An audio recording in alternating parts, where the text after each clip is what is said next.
Hello friends, welcome back to my channel Sumitra কিচেনে তোমাদের অনেক স্বাগত। আজকে তোমাদের সামনে নিয়ে এসেছি ছোট্ট একটা ব্লগ। তো দেখতে থাকো আমার ব্লগটা। খুবই গরম পড়েছে, তার জন্য গরমে তেতাস মেটাতে চলে গেলাম ছাদের উপরে। আম গাছ থেকে আম নিয়ে আম পানা করব।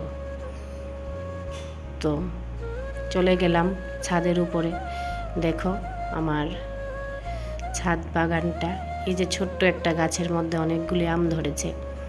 দেখো আমগুলি খুবই সুন্দর লাগছে দেখতে। তো ওখান থেকে দুটো আম আমি পেড়ে নিলাম।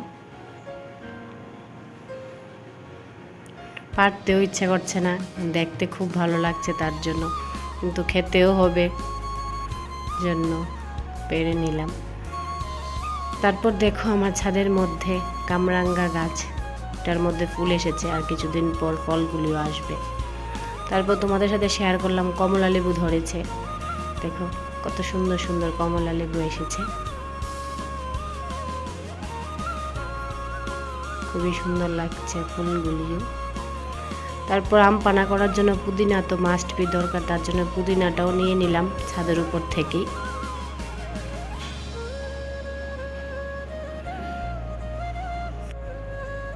তারপর ছাদে আর দাঁড়ানো সম্ভবই ছিল না, দৌড়ে পালিয়ে আসলাম নিচে।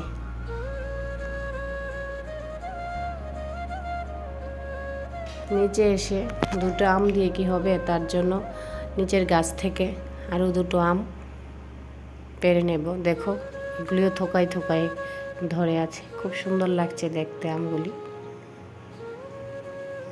এখান থেকেও দুটো পেড়ে নিলাম।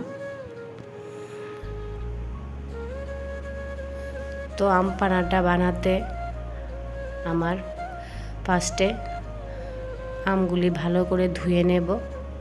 ধুয়ে তারপর একটা জালের মধ্যে আমি এটাকে একটু গ্যাসে বসিয়ে একটু পুড়ে নেব। আমটা হয়ে গেলে তারপর এটার বাকল ছাড়িয়ে আপনারা আমটার মধ্যে একটু তেল মাখিয়ে দিতে পারেন। আমিও তেলটা মাখিয়ে দিয়েছি, বাকলগুলি ছিঁড়তে খুব ভালো হয়, ইজিলি বাকলগুলি ছিঁড়ে যায়।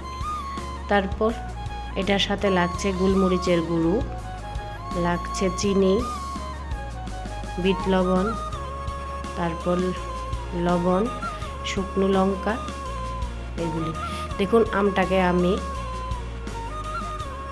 আমটার বাকল ছাড়িয়ে আমি এটাকে গ্রেটার দিয়ে ভালো করে গ্রেট করে নিয়েছি। তারপর ফ্রিজ থেকে ঠান্ডা জল আমি দিয়ে জলটাকে ভালো করে মিক্স করতে হবে। তারপর পরিমাণ মতো নুন দিয়ে দেবেন, চিনি দিয়ে দেবেন,